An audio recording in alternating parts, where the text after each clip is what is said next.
parts ng BHA. Actually, yung main parts na is yung drill collar, yung heavyweight drill pipe, and yung drill, actually drill bit is not part of BHA, but it is under the BHA. No, but along with it, ito yung mga sub-components na kasama. We have the mud motor. Ito ay tula, yung measurement wheels drilling na tool. So technically, this is yung ginagamit during MWD or the measurement wheel drilling. Then we have the jars. Itong jar is a tool in order for us to deliver an impact. So saan ginagamit itong jars na ito? Itong jar na ito ay ginagamit during the times at which nagkakaroon ng pipe sticking, and that pipe sticking lead to the impossibility na ma-retrieve natin yung mismong BHA. So ang tendency, itong jar will serve as an explosive device. So magde-deliver siya ng impact, and that will cause for the BHA na ma-release or maalis doon sa ating connection with in connection with the drill pipe, no? So in order for us to do that, syempre nag-stuck na nga yung ating mismong BHA doon sa ating formation. Tendency yung jar is para maalis yon, pasabugin. Then i-retrieve natin yung ating then another set of BHA yung then tendency is magkakaroon tayo ng deviation. Kasi kung halimbawa na stuck yung ating drill pipe at this particular point, then halimbawa ito yung ating syempre yung pag-retrieve natin from the surface and may nakaharang na dyan or meron na hindrance dyan. So technically, dyan papasok yung directional drilling if we are intending to continue the drilling. Then pwede mong gamitan yan ng S type of well. Yan. Actually possible. And we will to discuss this. Different types of wells or yung well profile or the trajectory profile of the well on chapter 6. No? So yun. So that is the use of the jars. The stabilizers, from its word stabilize, more of to stabilize na hindi siya, or maiwasan nga yung differential pipe sticking. No, kasi when this happens, ang tendency, it will cost you kasi alam natin yung bit, doon pa lang sa bit, we are talking about the BHA being stuck. Doon pa lang sa bit na alam natin na yung kanyang material na ginagamit is mostly diamond. So in terms of the price, medyo costly talaga siya. No, so it is not recommended in terms of the economic viability. No, so magastos siya, which is iniwasan natin yun. Then we have the drilling subs. Pag sinabing subs sa ating industry, yun yung mga small pieces of equipment. So pag sinabing drill subs, yun yung small piece of pipe na kumbaga para siyang for connectivity. Hindi siya connection but connectivity, more of para lang magkaroon ng continuity in terms of the drill pipe, the heavyweight drill pipe, and the drill collar. Okay, so in order for us to select yung mga drill collars, we have this formula for the buoyancy factor. So ano yung nagde-determine lang dyan? Meron lang tayong isang parameter, which is the mud weight. No, so yung mud weight will distinguish what particular value of buoyancy factor is to be considered. Kasi yun lang naman yung pinagbasehan niya, no? Wala na tayo ibang parameter na given sa ating formula. That just yun lang mud weight. Then in order for us to compute, it is just 1 minus MW all over 65.5. Then after that, we are to compute for the drill collar length or yung mismong length ng drill collar favorable. So for this particular design of the length for the drill collar, we are to consider a 15% safety factor. Bakit kailangan natin mag-safety factor? Kapal kasi masyado. Yes. Yeah. We have here the 15% safety factor. Actually, the formula would be the weight on bit all over the buoyancy factor that you have computed multiplied with the weight of the drill collar.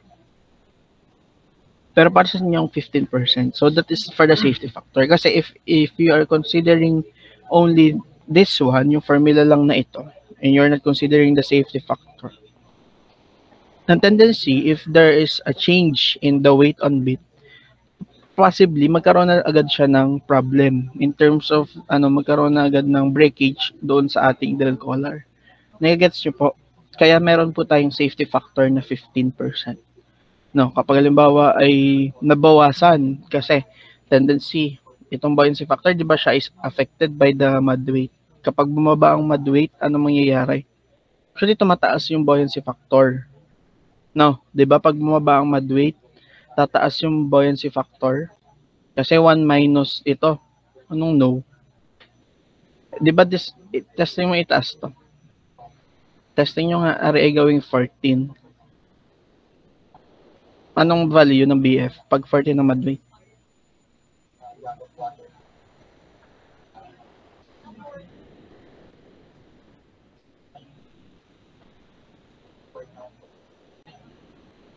Ito na lang, isipin nyo. If habang kayo nagko-compute, isipin nyo, pag tinaas natin itong mud weight, tataas ang value ng ima-minus mo sa 1.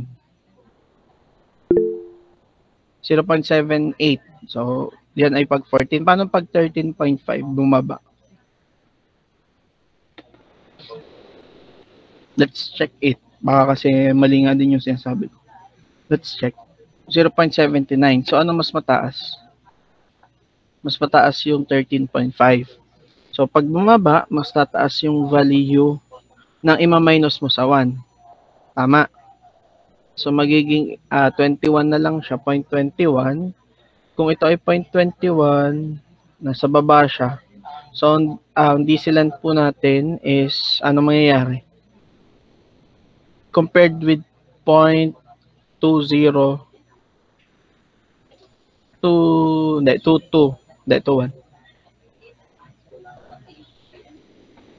2138. Ano mangyayari? Alin ang mas magbibigay ng highest value of decilent? 'Di ba yung mas maliit na value? So, ito yung mas mataas na mud weight. Ano ba? Nalilito na din ako. Ito yung mas mataas na mud weight, ito yung mas mababang mud weight. So, ang tendency kung ito yung mas mataas na mud weight na condition, ang mangyayari dyan, yung ating decilent is tataas din. Tama? Tama ba? Tama ba yung aking analysis with this one? Ito yung mataas na mud weight, diba? This is the 14. This is the 13.5.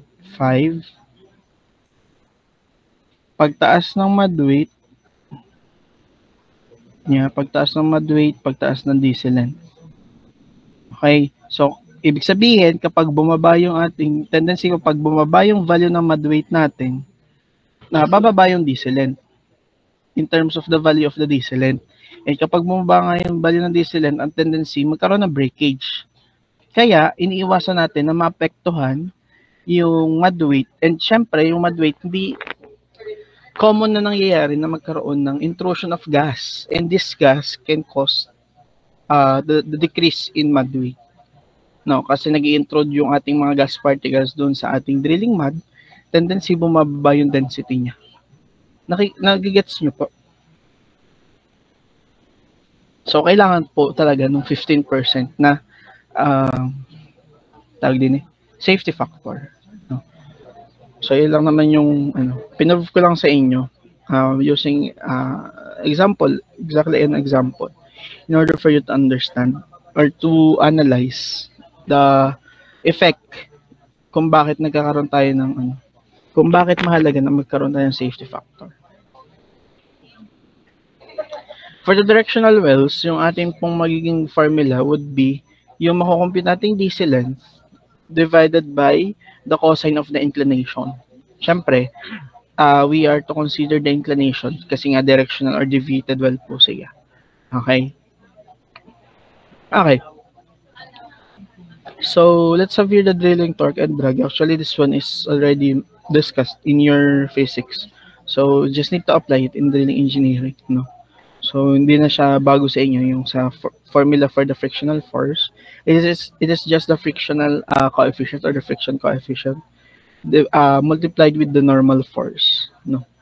So, normal force, it is the opposite of the weight, diga. If you could remember. So, technically, in terms of the magnitude, equal lang po iyan. Given that the condition is at equilibrium. Okay? So, yan, we are considering if it is deviated. So, meron tayong deviation na gagamitin for X and Y component. Ito naman po ay hindi na bago sa inyo. Ito ay physics lang. Okay, let's have here the bending strength ratio. We are to consider also the bending strength ratio. So, this bending strength ratio po is dependent on the box modulus and the pin modulus. And also the inside and the outside diameter. So,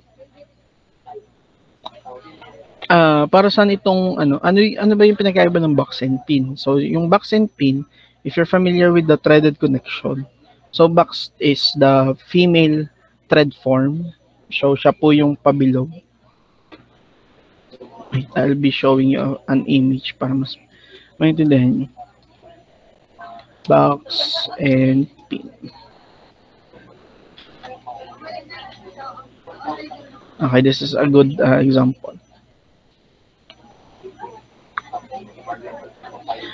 Let me reshare my screen. Kindly inform me if visible na po siya sa inyo.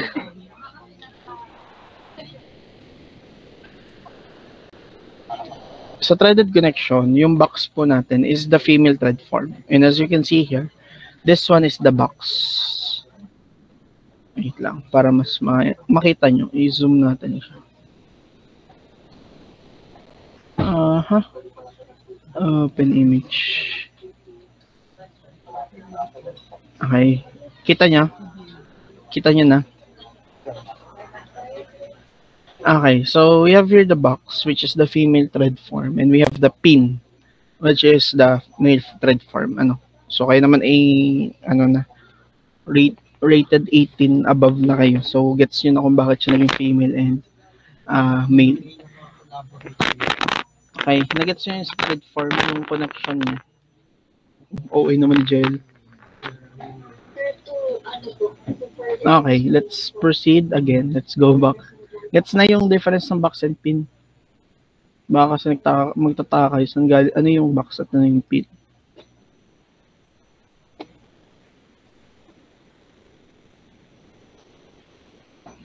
Okay, so you just need to consider these parameters in order for you to compute for the bending strength ratio. Then we also have the SR, or the stiffness ratio. So for the stiffness ratio, you just need to have the OD, or the outside diameter of this, and the inner diameter of this, and the upper din. So OD at ID nito, then just the OD of this one. No, based on this formula. So we have the tension design. For tension design, there's a correction here. This one would be length. So once you yun din yung isa kong concern kung bakit ko pinropose na magkaroon ng face-to-face ngayon.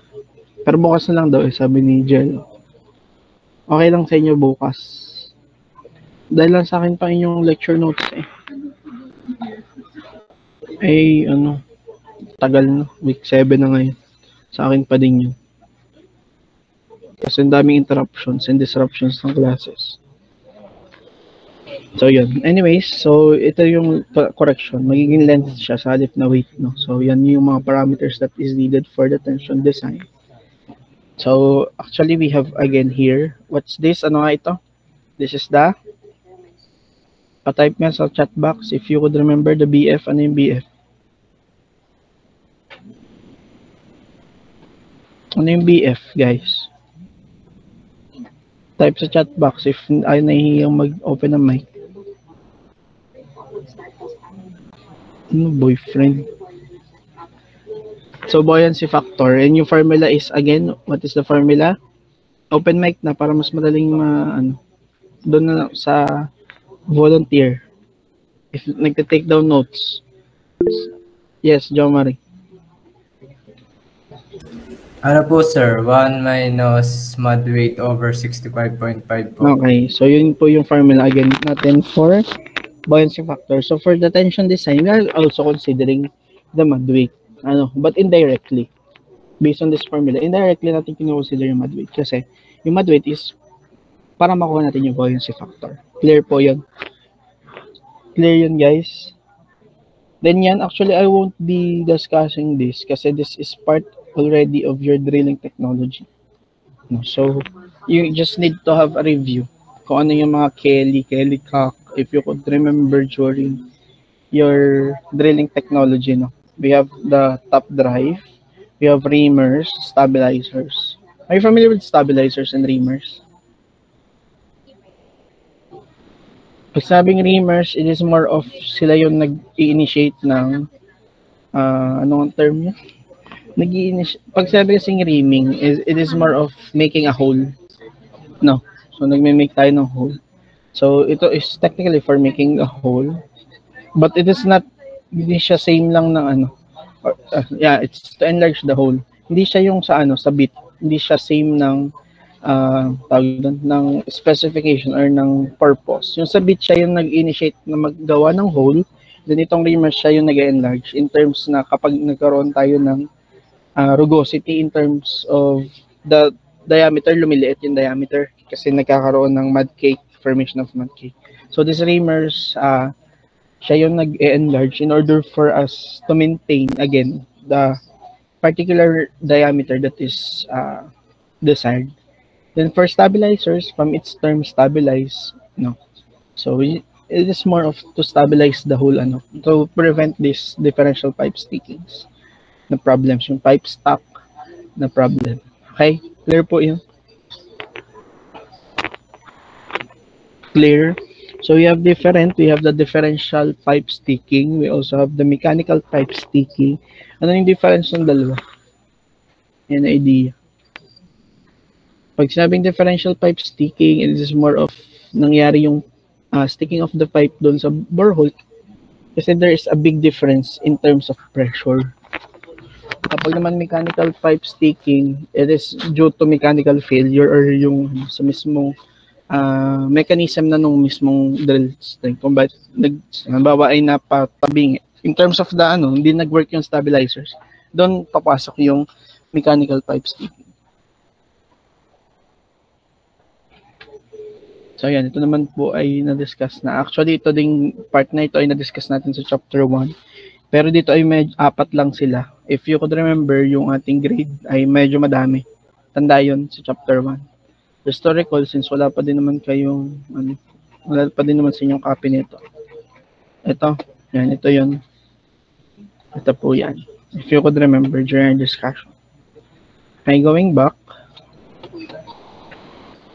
Yan, we also have the Young's modulus. Ito naman ay na-discuss na din naman sa inyo. These are the mechanical properties of the steel.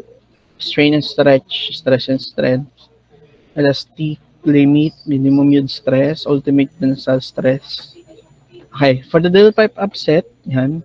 So, ang difference lang naman po niyan, for internal, doon sa loob ng mismong pipe nagkaroon ng upset or nagkaroon ng, ibig sabihin yung inside diameter is, tawag doon, yung OD same lang, pero yung internal diameter is nabawasan or nadagdagan. Okay? Then for the external upset, ang nag-stay lang or same pa din yung value ng inside diameter. However, bakit 3 hindi same? Pero dapat ito is 3. External nga, ediga. However, yung kanya namang OD or yung outside diameter, yung nagkaroon ng upset or hindi siya nalungkot ha. Basta in terms of the diameter tumaas or lumaki lang yung value ng diameter. Then for internal external, it's the mixture. So pinagsama po na case ng internal upset and external upset. Okay, for the pipe weights, we have 4. We have the plain ends. Kaya nang bahala mag-differentiate niya. And if you would remember dun sa ating chapter 1, yung nominal weight yung ating kino-consider, di ba? Tandaan niyo yan.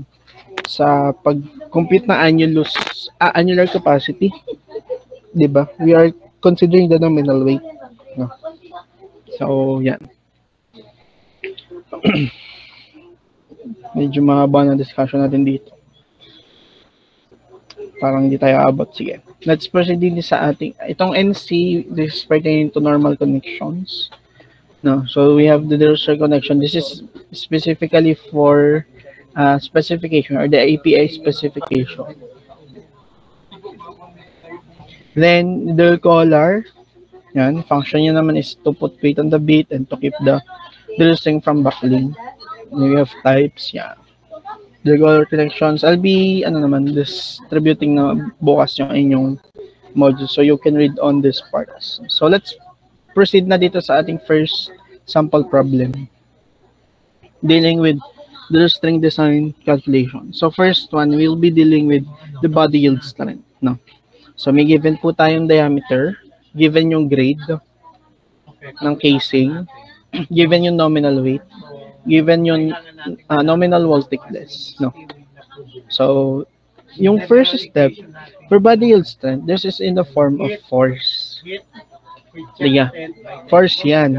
Then we know that stress siya in the form of pressure. No? So by the formula of pressure, wherein pressure is force over alpha. So technically, the formula for body yield strength can be get here, or pwede natin siya makuha here. So magiging yung P is in the form of stress. So technically, stress yan. Then we have the body yield strength or the force. Ano bang formula? Ano bang F10? Yung body yield stress is F10.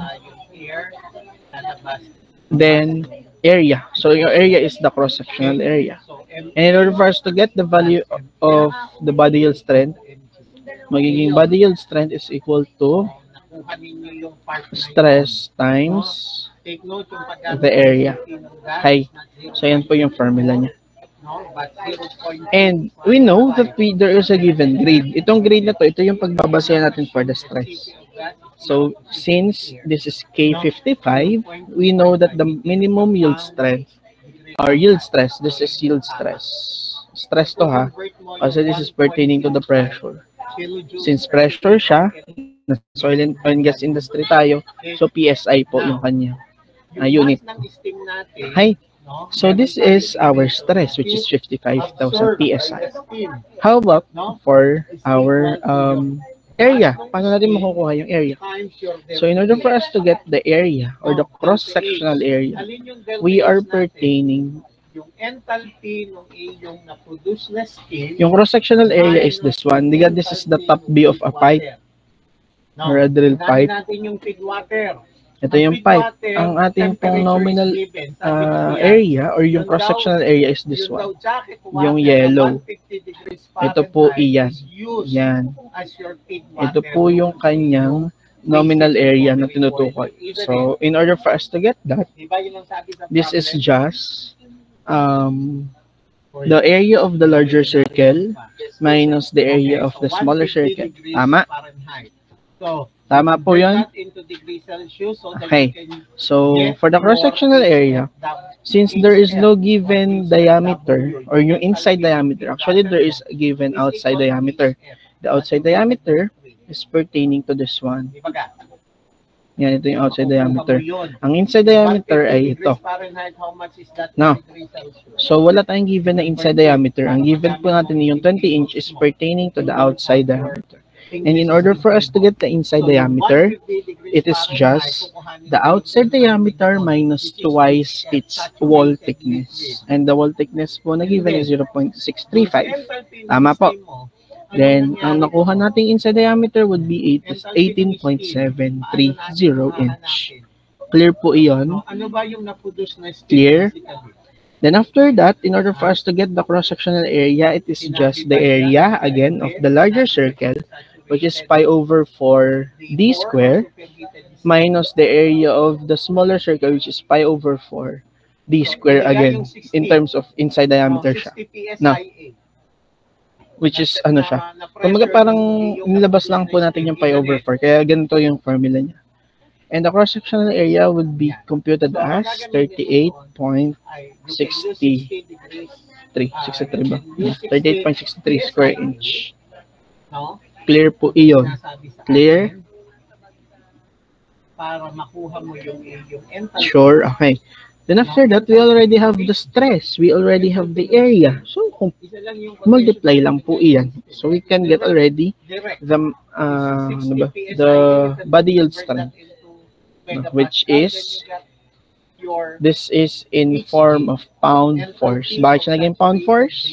Diba this is PSI? PSI is pound per square inch.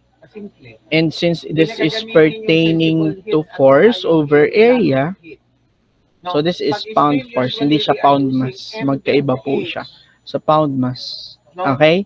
And since we know that the unit for this one is inch square, multiplying this to, makakancel yung inch square. Ang matitira po ay pound force. So we have 2,125,000 pound force. Or if you convert it into kilopound force or kips, it is 2,125 kips. Clear po iyon. Kips, kilopound force. Are you familiar with kips? Nagets nyo? Yung ano, English unit for weight or for force. So yan, kilopound force po yan. Okay. So in kips, siya ay 2,125. Kung siya man ay hindi nagko-confirm. Question. Clear iyon, yung first part. You have to write your Clear. Okay. So next, let's have to solve the problem. Okay? the next one. Okay, so next. So we will be discussing burst pressure. No, for burst pressure, so ito among the three, among the the body yield strength, the burst pressure, and the collapse pressure, this is the easiest. Bakit? Kasi direct substitution lang po iyan. We have the formula for burst pressure, which is this one. However, you can further simplify this one kasi we have here a 2. We have here 0.875. Tama. Pwede nating pagsamahin yan. Ano pag pinag-multiply yan? Guys, ano pag pinag-multiply ang 2 times 0.875? Anyone? 1.75 po. Okay, so this is 1.75 multiplied with our yield stress times the thickness all over the nominal diameter, or yung diameter po natin. So if you could notice, this example number 2 is just the same with example number 1. Okay? So the concept behind this, yung itong isang example na ito, pwede dito sa given na nandito, pwede mo na makuha lahat. Pwede mo na makuha ang body yield stress, pwede mo na makuha ang burst pressure, and also the collapse pressure. Okay? So just direct substitution. No. So, saan galing 55,000? That is according to the grade of our casing. Then we have 0.635, that is the thickness. Then, yung atin pong outside diameter, which is 20. So, it is literally just direct substitution. So, our burst pressure will be computed as 3,055.9375 PSI. Questions? Question po. So, siguro mag-expect kayo na mayroong problem na hindi given yung wall thickness, but given yung kanyang nominal weight. So, paano natin gagamitin yun? Gagamitin natin ulit yung ating casing specification table. So, since this is pertaining to casing specification table naman ang ating gagamitin sa halip na drill pipe specification table. Clear po yun?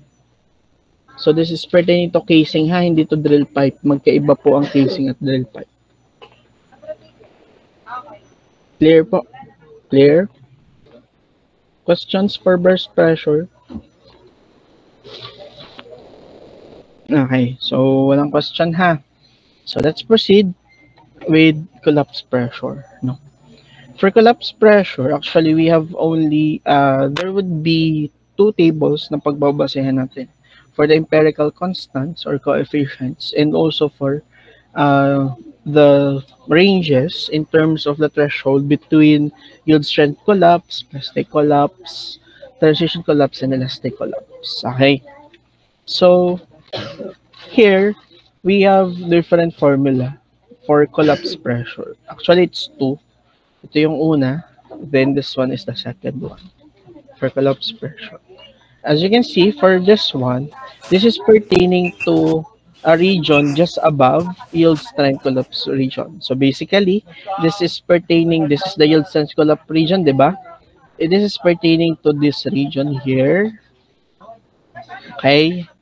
Then for the next formula, it is applicable for the region between the plastic collapse and elastic collapse region. So basically, this is the bit between plastic and elastic at plastic ba nakalagay? Plastic and elastic. So that is the transition collapse region. Ito ha. So ano yung kahalagahan or bakit ko pinapakita itong mga ranges or thresholds for these ranges? So dito kasi nakabase. Ito saan to nakabase? We have here the dn over 3 or the ratio of our diameter and the thickness. So let's try it on our problem para mas lalo nyo siyang maintindihan. Okay, this is the problem. Yung first step po natin in order for us to compute for the collapse pressure is to get the ratio of the diameter and the thickness. The ratio of the diameter, given that the diameter is 20 inches, given that the thickness is 0.635, you just need to divide those two values. So, ano magiging value niya? That's 31.496. Okay? 31.496. So, ano yung kahalagahan nitong 31.496 na array? Di ba we have a given that it is K55, no? And going back doon sa ating table, this is K55 and this is K55. But for that particular step, we will be dealing with table 7.5 muna. Okay? So dito muna po tayo mag-base. Ano na compute natin? 31.496. So 31.496 based on this numbers. This is for the K55. Ibaba natin thickness para dito sa part na to. Nasaan dyan ang 31.496? Diba nasa pagitan siya ng 25.01 at 37.21? Tama? Tama po. So siya po ay nasa transition collapse. And since siya po ay nasa transition collapse, we would be using the formula designed for it, which is ito. Ito pong formulang ito ang ating gagamitin. Nakukuha. Kaso, meron na naman tayong yield stress. Meron na din tayong ratio, which is dn over t. Kaso, meron tayong dalawang coefficient that is unknown to us, which is the F4 and F5. Diyan na po papasok yung ating table 7.4. Ito siya. Yung table 7.4, if you could notice, it is a table of empirical coefficients from F1 to F5. And on our formula, we would be using F4 and F5 only. Tama? Ito lang dalawa yung magagamit natin. So, we need to take note of these values. For F4, we have 1.989. For F5, we have 0.036. Kaya, sa ating formula, we have used these values or these specific values. Then, you can already evaluate the value of our collapse pressure, which is 1493.2982. Clear po iyon. Madali lang siya, di ba? You just need to base doon sa ating table. Clear po? Clear? Is that clear po? Okay, sure ha. So, I think that's it for our chapter 3. So, before we proceed to the concepts involved in chapter 4, let us have siguro a 5-minute break. Okay lang sa inyo. Para magpahinga ko din ang aking boses. Parang dire-diretso. Kasi medyo mahaba yung ating next part. Tayo na yung hanggang 1 pa. So, yun. Let's have a 1 minute break po. 1 minute, 5 minute break.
Okay. So, hello again. Once again. 5 minutes naging 8 minutes. Hindi pala sa mga 8 minutes. Can you open your cameras again before we proceed to our discussion? Sobrang wali mo.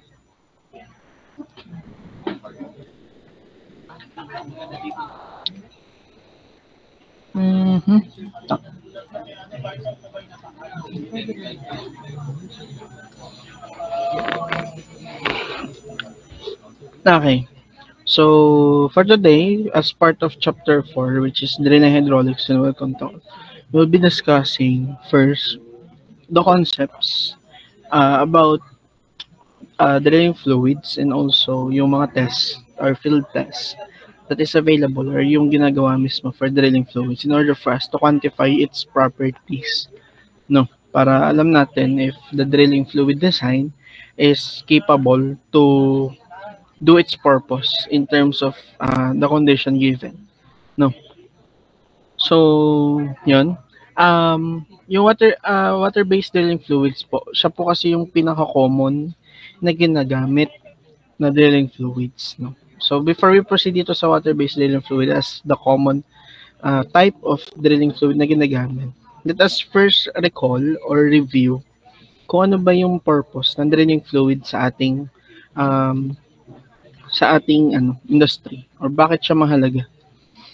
May I call on, based on our dito sa aking hawak na index card, may I call on, wait, malit, Jello. Hindi ko sinasadya, si Jello talaga ang nabuno. Can you give me some, siguro at least 2 na purpose ng drilling fluid? Bonus question yan sa Petrosmart. Ayan. First ay for to lift up the cuttings. Yun yung pinaka niya. Tapos to maintain stability. Tapos to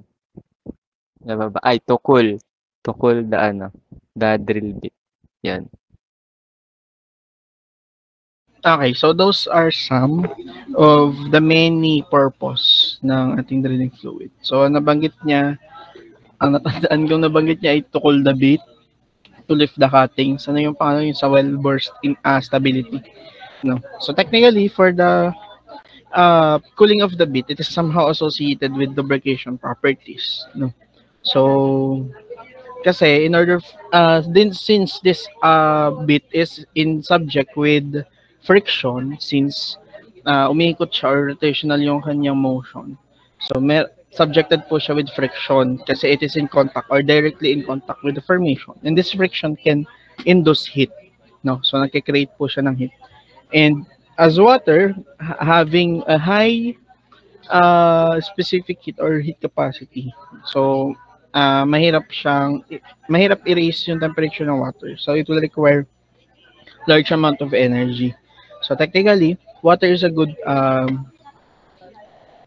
medium there in the bit in order for it not to hit at that particular threshold na siya ay magko-collapse or in terms of performance siya ay ma-disrupt na siya.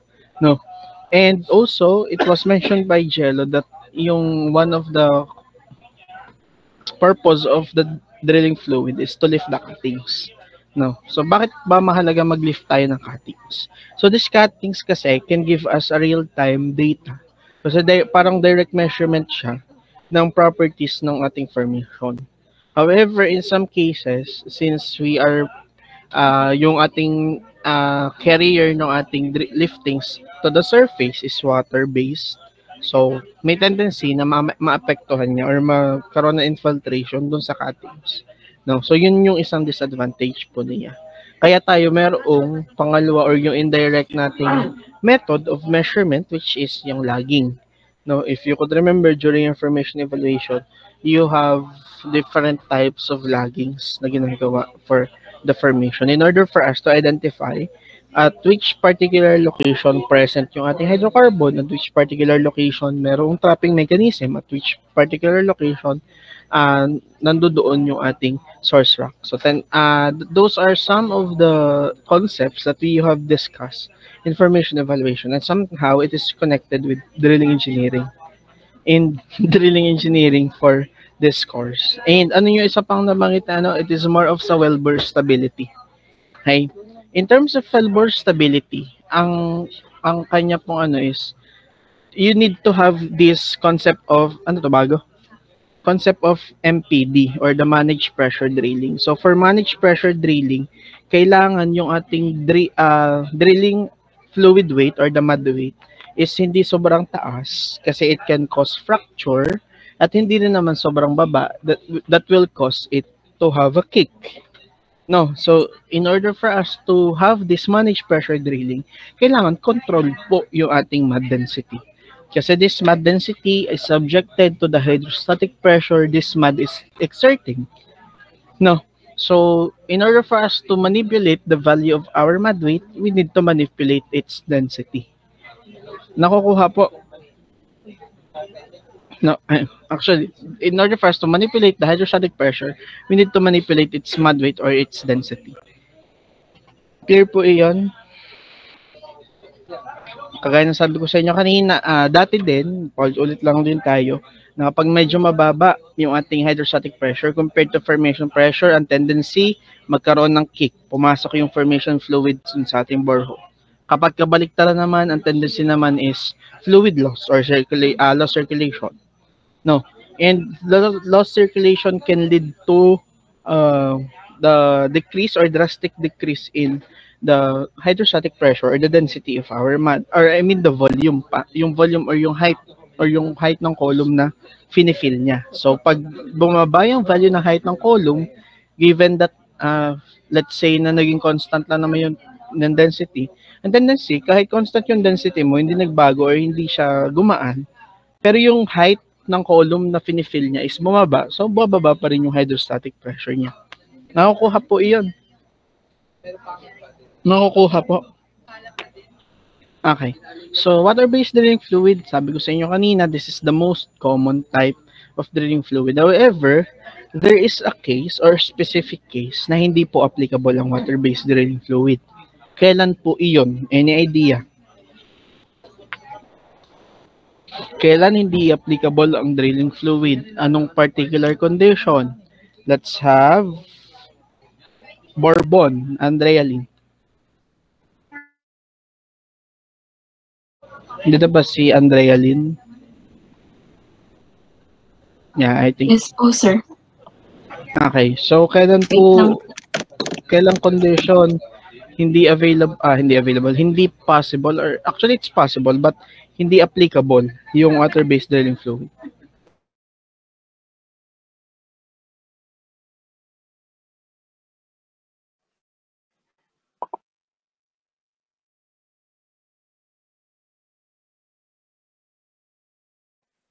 Ay, nakamute pa.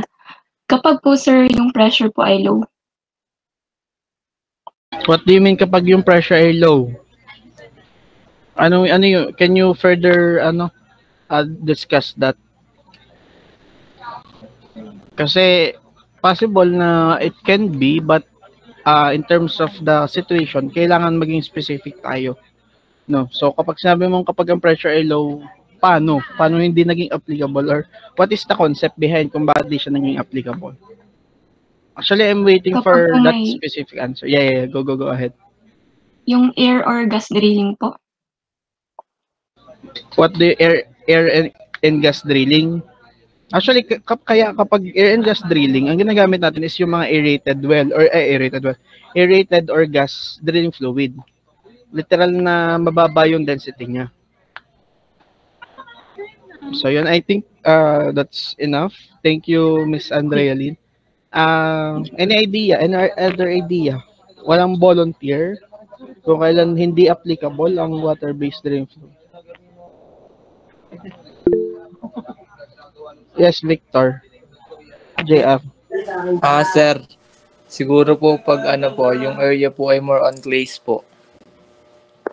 Okay. So that is the exact answer that I am waiting or that I am expecting you to answer. Basically, kapag yung atin pong formation is somehow clayey or shaly in nature. So, diga ang shale naman po is made of clays or particles of clays, no? Ang tendency kasi ng water kapag siya ay nag-react or nag-in contact with clay, nagsiswell po yung ating clay. What do we mean by swelling? Literal na namamaga yung clay. In terms of the volume, it is expanding. And since these clays are expanding and namamaga po siya, ang tendency po is bumababa po yung kanyang permeability. Bumababa yung permeability, and this clay swelling is associated with well damage. And kapag damage ang well, anong value ng skin? Positive. Pag positive ang skin, bababa ang well productivity or the productivity index.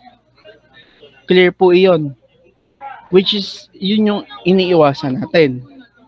Nagigets nyo po yung point? Guys?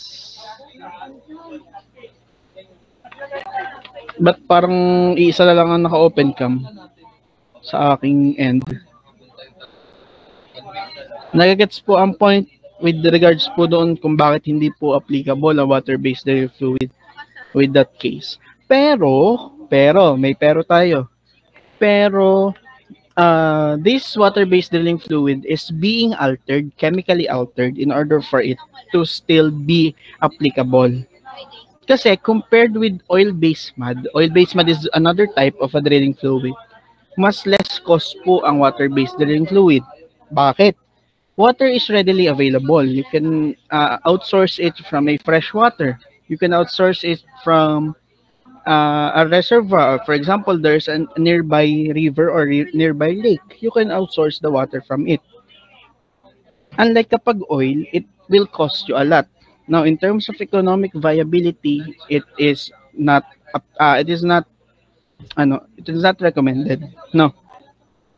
So, in order for us to still maintain that cost, the economic viability of the water-based drilling fluid, kahit siya ay clay, kahit siya ay shale formation, we just need to alter the chemical properties of this water-based drilling fluids. Diyan po papasok yung mga inhibited water-based drilling fluid, which is stated dito sa ating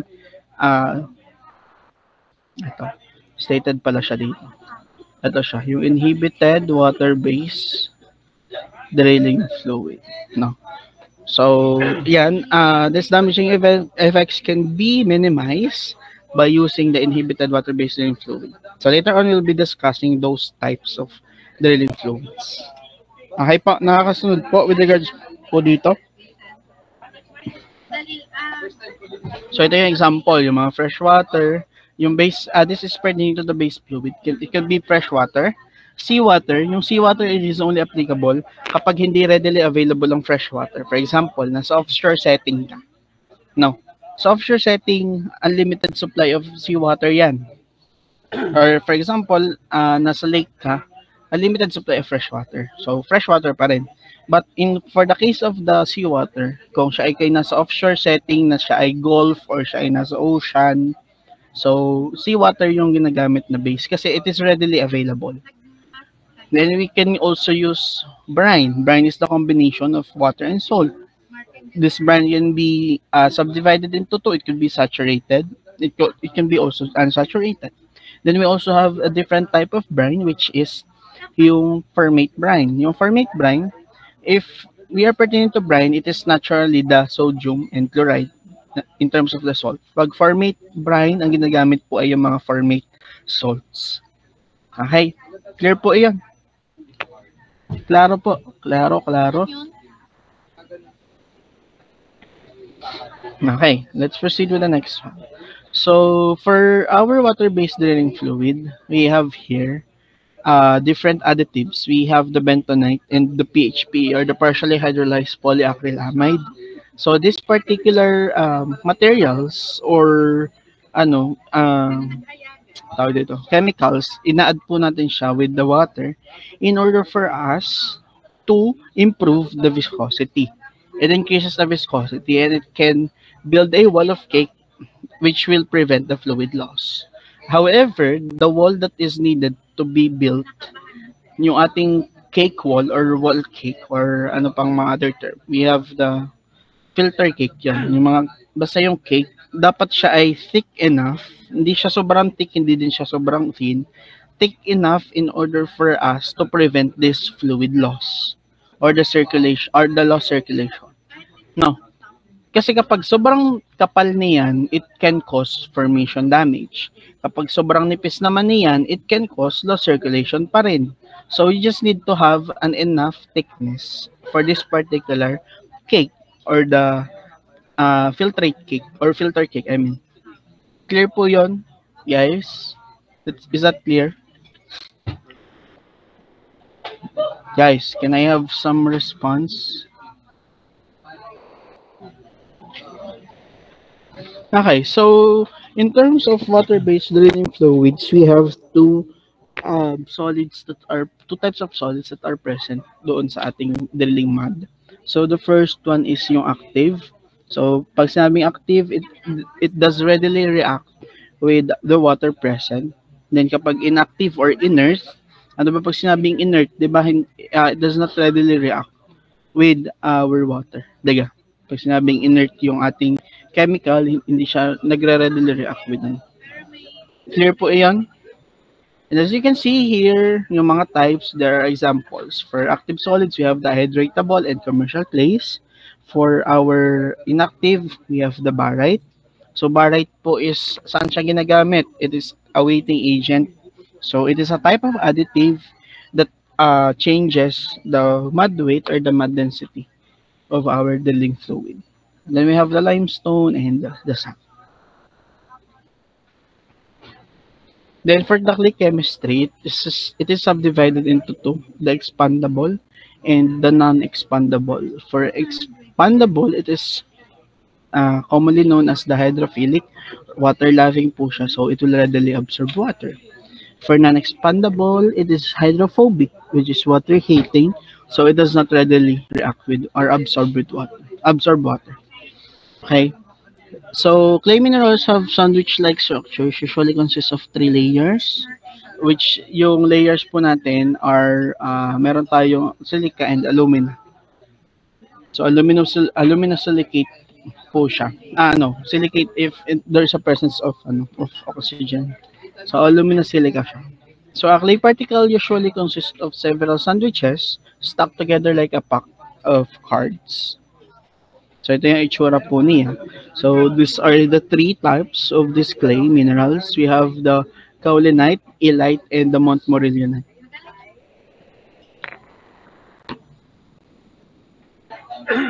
Questions for these types of clay minerals? If you don't have any questions, kindly react. Para I know that you understand and we can proceed with the next one. Okay, next. We have the expandable and the non-expandable clays in water. So yung most common na ginagamit for drilling fluid is the Wyoming bentonite or yung tinatawag na sodium montmorillonite. So this Wyoming, saan ang galing yung kanyang name? Siya po ay galing sa state, one of the state in US. No? If you're familiar with Wyoming, isa po siyang state. So in fresh water, yung clay layers po natin absorbs and the chemical bond holding are weakened and the stock layers disintegrates. Yung process na yun ay tinatawag na dispersion. And kapag nagkakaroon naman po ng edge-to-edge arrangement, yun naman po yung tinatawag nating flocculation. No? So just to inform you, yung thesis namin, I think nabanggit ko na din sa inyo, during my undergrad is about drilling fluid or water-based drilling fluid. Specifically for the additive, which is flocculant. No, so this is associated with flocculation here. So flocculant po yung aming thesis. It is specifically sodium carbonate. No, so this sodium carbonate, siya is galing po siya sa crab. Yung crab kasi, it is made of calcium carbonate. This calcium carbonate, we just reacted it with sodium sulfate in order for it to yield sodium carbonate. Then this sodium carbonate, siya yung nagsiserve as the flocculant namin. So, yung naging test namin, later on we'll be discussing those drilling fluid tests, no? So yung mga naging test namin is ginawa namin in CSA. Have you remember during your plant tour or the plant visit in Calabarzon, the CSA in Quezon? Tanda yun, yung para siyang bodega. Actually, bodega talaga siya ng mga additives. Tanda yun, guys.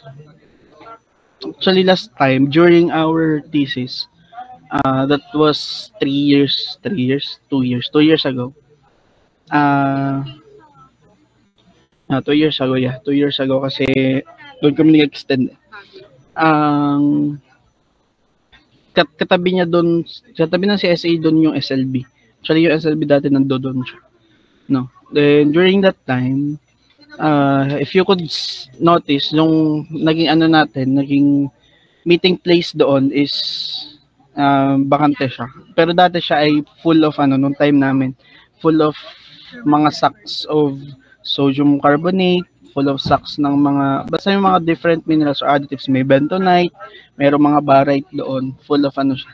Then doon kami nag-experiment doon sa small room. Actually, there's a small room there, a small laboratory designed for those laboratory practices. Doon kami nag-generate or nag-formulate ng aming drilling fluids. So yun. Anyways, wala kaming thesis sa masters. Siya? Technical paper, hindi thesis. Pag Masters of Engineering. Technical paper siya. Kasi para magkakaroon kami ng OJT. Hindi, para siyang OJT, but kung magkakaroon kami ng sa Master of Science meron. Sa Masters of Engineering ay more of technical paper. Based doon sa makikita mong problem ng planta or nung company na mapupuntahan na related sa iyong masters. Okay, anyways, going back here. So we have here the Bingham plastic, nabanggit yung Bingham plastic fluid. So drilling fluid is considered as a Bingham plastic. No? So this Bingham plastic is a subordinate of non-Newtonian fluid. No, so if you could remember the difference between Newtonian and non-Newtonian, pag Newtonian, it does follows the physics laws. Pag non-Newtonian, siya, different. One example of non-Newtonian is yung toothpaste, pa?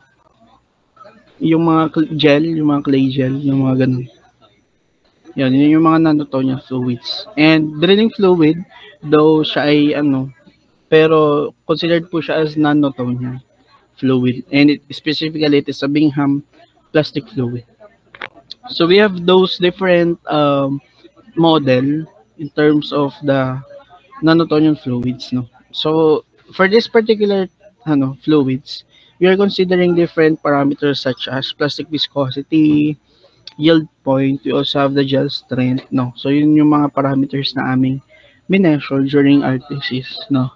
And for plastic viscosity, this can be thought of as the part of the flow resistance caused by the mechanical friction between the particles present in the mud, and will therefore be dependent on the solid content. So, depende siya sa solid content. For the yield point naman, siya po yung component ng resistance caused by electrochemical attraction within the mud when it is flowing. So, basically, it was specified that this one is during the dynamic condition. No? So, dynamic condition po siya, which is in reality, sa totoo naman ay sadyang in dynamic condition po yung ating kasi continuously nagsi-circulate po yung ating mud sa ating borehole. Okay? Clear po iyon? No. Wala. Okay, so we have here the associations of clay particles. No, so actually parang pare-pareho lang yung definition niya, pero meron siyang mga distinction in terms of yung specific definition niya. No, so we have here aggregation, dispersion, flocculation, and deflocculation. Yung dispersion and deflocculation, they are associated with one another. So may difference lang siya. Yung flocculation naman and aggregation, sila naman ang may halos magkapareha. Ano? Pag aggregation and this flocculation, more of nagsasama-sama yung particle. Pero in terms of the concept, magkaiba po iyan. Pag dispersion and deflocculation, naghihiwa-hiwalay naman po or nagdi-disperse yung ating particle. So magkaiba lang yung definition niya. So I'll be giving naman this one. Hindi ko na siya ipapaka-detail kasi I'll be giving naman this one, this PowerPoint with you for you to have kasi this one is not part of the syllabus. And if you could notice, if you will see the first page, ito ay part ng report dati. And this was outsourced, binigay siya sa amin ng Sir Manny kasi Sir Manny was our drilling engineering professor last time. So yun. So pag aggregation, face to face, pag flocculation naman ay edge to edge, no? Saan yun? Saan yung edge to edge? Basta may edge to edge na definition, hindi dito ata siya. Edge to edge arrangement. So yun lang yung big difference niya. Then for dispersion, more of individual platelet yung nade-disperse. Then for deflocculation, more of yung edge-to-edge effect ay nawawala or nababawasan. And yung mga tawag dito for the materials ay thinners or the deflocculant. Then for flocculation ay flocculant. Okay. So yun lang yun. Then we have additives to our water-based MADs. So we intend to modify each different properties. So we have the viscosity control additives. So some of the example, yung mga commercial clays. So yan, I won't be. And yung example is yung Wyoming bentonite or yung simply the bentonite. Now, so it can be a viscosifier. It can enhance its viscosity or it can reduce its viscosity. So depending on the material that you would be using. Then in order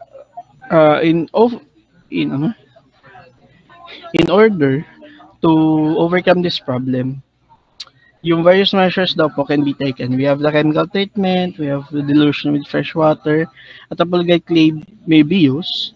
So this is another type of clay. Then we also have to hydrate first the clay in fresh water, then add the slurry to the salt water. So yung naging procedure namin last time during our thesis experiment is nagkakaroon kami ng anong term namin, prehydration, at which we binababad na namin yung ano bang tawag doon, yung bentonite mismo sa tubig overnight. For example, bukas kami magte-test. So mamayang gabi, ibababad na namin yung bentonite sa tubig. Then kinabukasan, siya ay prehydrated na. So yun yung term sa kanya, prehydrated na siya. Kasi it does affect, actually based on the MAD engineer from the CSA. Hindi ko natanda yung pangalan niya. But, yun, according to him, yun na, mas okay na siya ay prehydrated na kasi yung particles ng water daw, yung particles ng clay is already dispersed with the water. So, mas effective yung purpose na. No. Then, we can use also yung mga organic polymers. Tapos para naman ma-reduce yung viscosity ng MAD, so yan, ito yung mga procedures. We need to reduce the solid content or the number of particles per unit volume. And we need to neutralize yung mga attractive forces kasi there are presence of positively and negatively charged particles. Then we also have the density control additive. So basically we are adding or we are we are controlling the amount of the weighting agent to be added. So the weighting agent that is common are here that we have the barite. We also have associated with barite is the hematite. We also have the galena. Galena is the sodium sulfide. Galena lang yung yung term sa kanya. Galena. Hindi yung anak ni Zuma, yung galena na N, hindi M. Okay. Next, we have the filtration control additives. For filtration control additives, for these particular additives, it does reduce the chance na magkaroon ng fluid loss. So basically, this is for the generation or for the making of the filter cake na tinatawag or yung wall cake. In order for us, actually, kagaya na nabanggit ko sa inyo kanina, dapat yung thickness niya is enough for it to prevent the fluid loss. But it is not too much for it to cause formation damage. Nagigets niyo po yung point, so dapat sakto lang.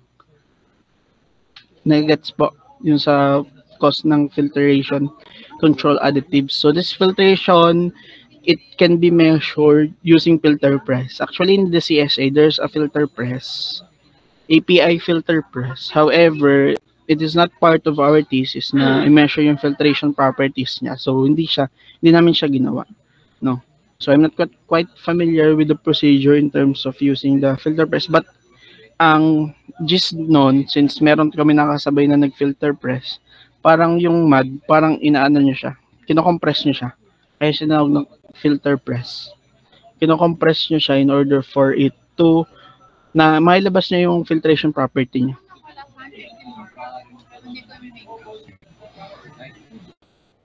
Okay, we have several materials of this clay that may be added, materials that may be added to the mud to control the fluid loss or yung sa filtration loss additive nga natin. So we have the clay and bentonite. We also have the starch. We also have the CMC. Yung common po natin is the sodium CMC or the sodium carboxymethyl cellulose. If I'm not mistaken, this one should be carboxy. Hyphen nyo. Carboxymethyl cellulose. May hyphen man tawag doon or dash. Yeah. Carboxymethyl cellulose. Then we also have the polyacrylates, lignosulfonates, and the polyanionic cellulose. So these are types of the fluid loss control agents, and it can also act as deflocculants and viscosifiers. So siguro nagtataka sa iyo para saan yung flocculant namin, kasi thesis namin is flocculant. Ang ginagamit naman is more of deflocculant or the thinners. So yung flocculant, siya is applicable only in the time or in the span na tayo ay nag-spudding. Ano pag sinabing spudding or spud the well or spud the well? So during the spudding, it is when you initiate the start of the drilling. So it is on the start of the drilling process. No? So doon po mahalaga yung ating flocculant. But during the drilling process, yung the rest of the drilling process, ang ginagamit na is deflocculant. Okay? Kasi doon sa part ng spudding, doon nagkakaroon ng carrying of cuttings papunta sa taas. Doon mahalaga yung flocculant. Di kapag flocculant, nagdidikit-dikit yung particle ng ating mud. And kapag dikit-dikit yung particle ng mud, it can carry or it can literally carry yung liftings po natin pupunta sa surface. Lalo lang kapag siya ay nasa shallow part pa lang ng ating formation. Nagets po iyan? Nuggets. Okay, we also have pH control additives. For pH control additives, syempre, we need to have a basic mud. So, hindi siya acidic. Basic po yung kailangan natin. So, yung idinadagdag po natin ay more of soda. So, it could be caustic soda. It could be slaked lime or yung ating calcium hydroxide. And it could be caustic potash or the potassium hydroxide. So, kailangan basic po siya or slightly basic. Hindi naman sobrang basic but slightly basic. If I'm not mistaken, the range of the mud must be from 9.5 to 11.5 if I could remember it right. No, so yun dapat yung range ng pH ng mud, which is 9.5 to 11.5. So next is yung removal of contaminants. So we have specific additives that can remove contaminants. So yung mga contaminants that is present ay yung calcium hydroxide, kasi this calcium hydroxide, I mean the calcium ions, kasi this could reduce the viscosity building properties of the bentonite. Bakit? di ba, what bentonite is montmorillonite or the sodium, if for example, yung sodium, ano yun? Yung sodium montmorillonite, ang tendency magkakaroon ng cation exchange. Pag sinabing cation exchange, magpapalit yung sodium at yung calcium, magiging calcium montmorillonite siya, which does not serve its purpose. We have also the three common gases found in formation. We have the carbon dioxide, we have the hydrogen sulfide, and the oxygen. Siyempre, we need to control the production, or we need to control the contact of our drilling mud with this particular, kasi it can, particular gases, kasi it can reduce the density or the mud weight of our drilling fluid. Then we have special types of water-based drilling muds. So ito yung figure or graphical representation of a well bore that is treated with that is introduced with untreated mud system. Then the consequences, we will be having swelling clays. Siyempre, pag may swelling clays, magkakaroon ng reduced permeability. Then magkakaroon ng harang or hindrance in terms of the hydrocarbon migration or yung pathway po niya. Then we can also trap these fracking fluids. Ano ba pag sinabing fracking fluids? Anyone? Any idea? Ano yung fracking fluids or the fracturing fluids? From its term fracturing, saan siya ginagamit?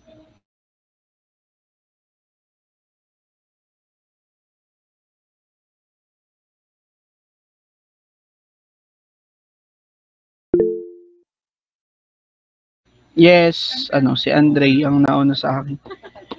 And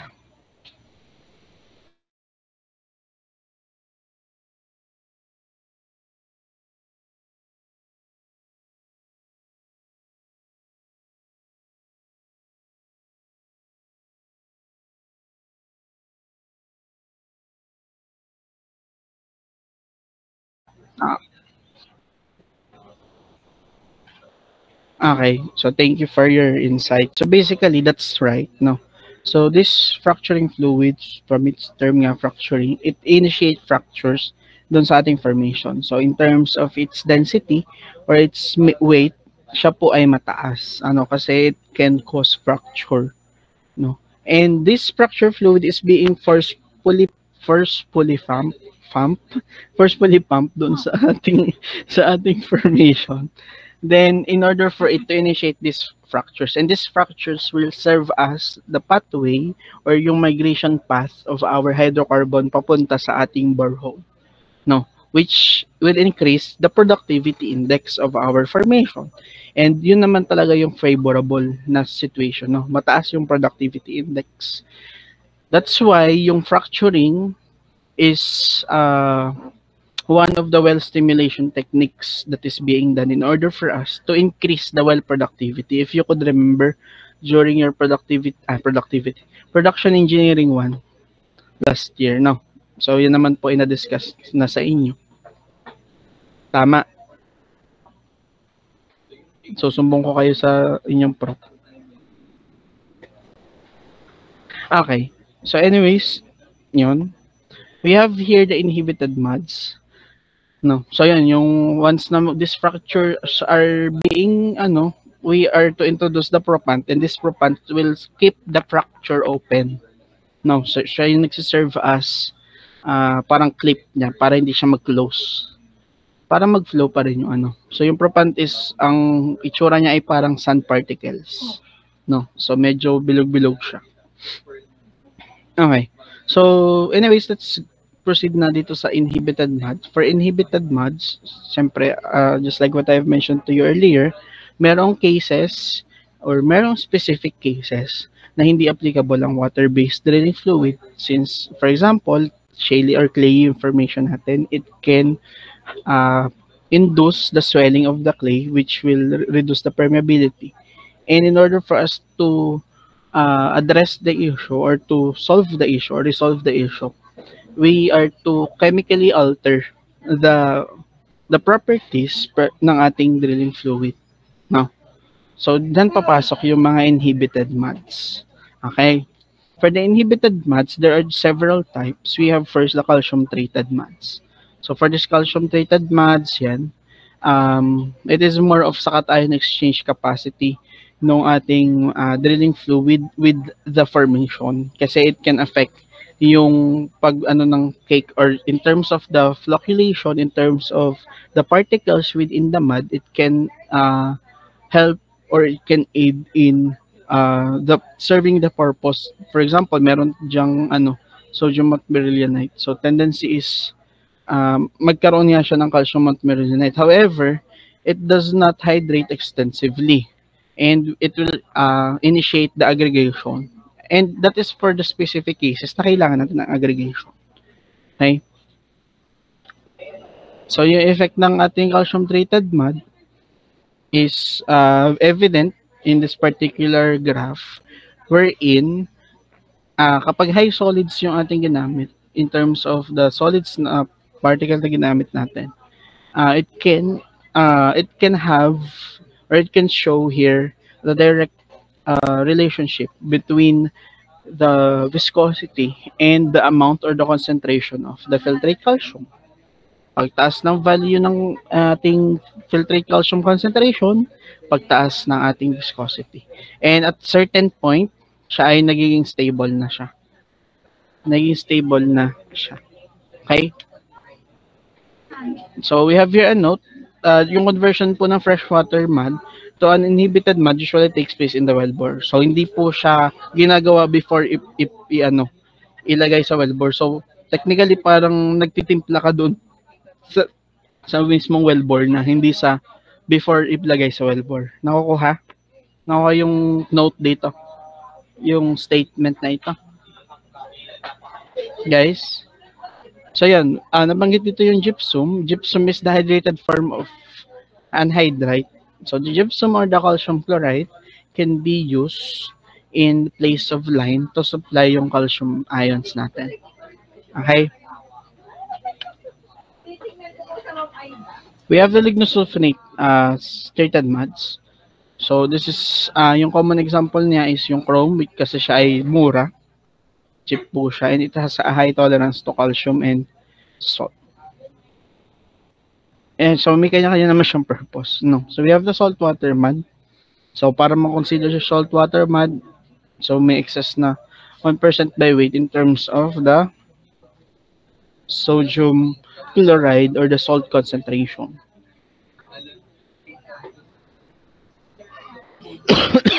Then we have the KCl polymer system. So that's potassium chloride polymer system. No. So there must be a 3 to 5% by weight in terms of the KCl concentration. So this can prevent swelling doon sa clay natin that contains illite and kaolinite. No. Pero doon naman sa shales na nagko-contain ng bentonite, it must be raised to 10%. No, yung KCl concentration natin.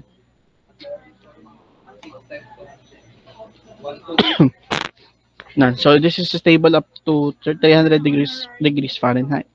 So in terms of high HPHT, hindi na po siya applicable kasi nagkakaroon ng degradation when it comes to the polymers or yung polymer content ng ating KCl polymer additive or the KCl polymer system additive. So yan yung itsura ng As you can see, yung KCl treated wells, it increases the permeability and the hydrocarbon flow.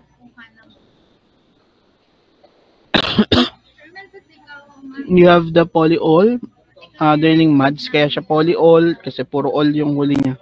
You have the glycerol, polyglycerol.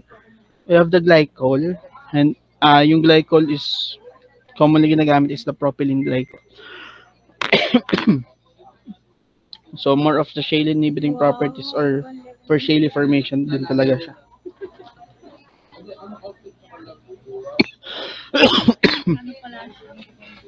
We have the MMH or the mixed metal hydroxide. So this, in terms of the environmental impact, hindi po siya ganun ka-detrimental unlike doon sa iba, no?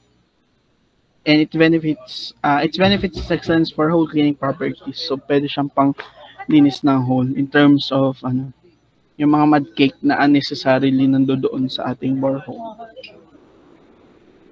So yan, I'll be giving you naman this so you just need to read yung remaining na hindi natin cover up. Then we have the silicate fluids. Now, for silicate fluids, it is used in shale hydration suppressor as shale hydration suppressor. So, most of this ay ginagamit sa mga shale formation. Diga. And lastly is yung brine draining fluid. For brine draining fluid, yun yung nabanggit kanina, we have the formate brine, we have the saturated brine. No, so these are fluids, are draining fluids na mayroong presence ng high concentration of salt. And in order for you to viscosify the water and provide some filtration control. Tapos meron din po tayo mga polymers na ina-add. See if I'm not mistaken. If I'm not mistaken, this is xanthan. XG dapat siya. Xanthan gum. Or Duovis are particular values since they possess low viscosity at high shear rate, pero high viscosity at low shear rate. So actually, this is somehow connected with the shear rate and the plastic viscosity, which I'll be discussing the computation for those particular draining fluid properties. Do you have any questions? I think that's the last slide. I intend to discuss the field test. However, we are insufficient of the time. We are insufficient. Kulang na tayo sa oras. We have insufficient time in order for us to discuss this particular topic. 20 minutes is not enough. Or kaya. Gusto nyo gang i-discuss na. Kaso mabibilis naman. I-discuss na ng mabilisan para bukas ay computations na lang. Guys, you're no hurry kasi mamimit ko naman kayo bukas. Mamimit ko yung buong 5 hours nyo this week. Unlike sa O1, hindi ko sila mamimit ng Friday kasi by Friday baka ma-disrupt ang classes again due to the Teachers' Day celebration. So no pressure. We can discuss this one tomorrow before we proceed to the next topic. I'll be putting this up tomorrow. Baka kayo ay overwhelmed na with information. Face-to-face tayo bukas, di ba? Yan, mas maganda siya i-discuss ng face-to-face. Anong hindi? Distribute ko inyong module na sa akin pa. Tapos kayo mag-reklamo nasa akin pa module ni week, mag-midterm na tayo, hindi wala pa inyong module. Actually, dapat nung week 4, week 3, ganun. Dapat na-distribute na kaso nagkaroon tayo ng problema. Hindi. Sorry, may problem lang po. Kaya hindi na-distribute. Yan. So, I'll be meeting you tomorrow. Kaya na lang ulit Jello maghanap ng room. Since hindi naman tayo supposedly face-to-face. But, since medyo siya. Lagi nga kayo nakaka-request sa akin ng face-to-face at online. So, ako naman mag-request this time. So, yun. If you don't have any question,